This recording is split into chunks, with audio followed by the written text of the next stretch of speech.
Jadi bumi kita nih makin panas aja ya. Yang mana kemarin baru aja itu gelombang panas menyerang terutama daerah Asia ya kan, dan terburuk itu salah satunya di India yang menewaskan sampai lebih dari 24.000 orang. Kalian udah rasain sendiri lah gimana panasnya kan pas puasa dan lebaran kemarin awal-awal. Dan gregetnya itu bahkan bukan finalnya ya. Jadi El Nino itu akan datang dan itu akan ngebikin suhu lebih panas. Jadi El Nino ini semacam peristiwa pemanasan suhu laut. Jadi ini di pelajaran SD atau SMP ada ini ya. Dan ya, suhu global itu akan meningkat dalam 5 tahun ke depan, dan bahkan di suatu artikel lain dikatakan kalau bumi akan memecahkan lagi rekor terpanas. Jadi ya, yang kita rasain kemarin itu, yang dirasain di India kemarin itu, di Cina dan lain-lain itu bahkan belum terpanasnya itu. Bahkan dalam 5 tahun lagi, 10 tahun itu bakal lebih panas lagi. Dan bahkan karena saking seriusnya diprediksi kita dunia cuman punya waktu sekitar 10 tahun lagi sebelum panasnya benar-benar merusak bagi ekosistem di bumi lah ya.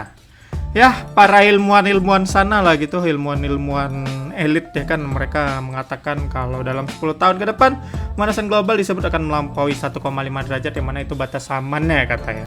Dan kedepannya itu dampaknya bakal sulit atau bahkan nggak bisa diperbaiki untuk bumi ya. Kalau karena itu, PBB menghimbau agar penduduk dunia segera mengurangi emisi pemanasan global secara drastis. Dari ini gue agak ketawa sih. PBB ngehimbau supaya emisi pemanasan global secara drastis dikurangin. Sementara kita tahu PBB itu bosnya Amerika ya kan. Dan kalian tahu itu emisi pemanasan global terbesar oleh negara apa?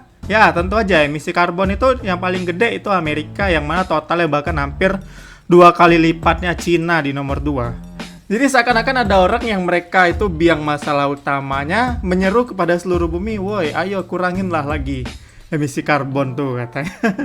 Lagian pada level ini kita nggak bisa berbuat banyak sih. Selagi para bilioner mereka, orang-orang kaya di Amerika itu pada flexing, pakai pesawat jet pribadi untuk mana-mana, dan juga pengembangan roket di SpaceX dan NASA masih terus dikembangkan, hutan ditebangin, polusi asap motor, dan segala macamnya lah pokoknya, penggunaan batu bara secara luas. Ya sebenarnya ini situasi yang sangat rumit sih, apalagi selagi elit-elit global tuh mana mau mereka kehilangan keuntungan mereka ya kan, mana mau mereka menutup pabriknya lah gitu.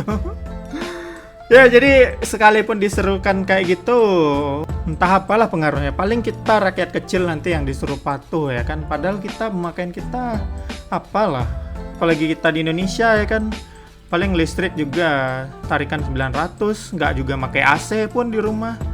Ya paling pakai listrik seitunya lah, secukupnya gitu. Jadi bahkan dikatakan penyebab pemanasan global ini faktor utama bukan kita ya kan. Cuman ironisnya yang merasakan dampaknya terutama itu malah negara-negara tropis kayak kita ya kan, kayak di Asia, di Indonesia, di Malaysia, di apa kemarin tuh, terus juga di India tadi yang pemanasan yang makin ekstrim dan itu makin parah lagi dalam 5-10 tahun ke depan.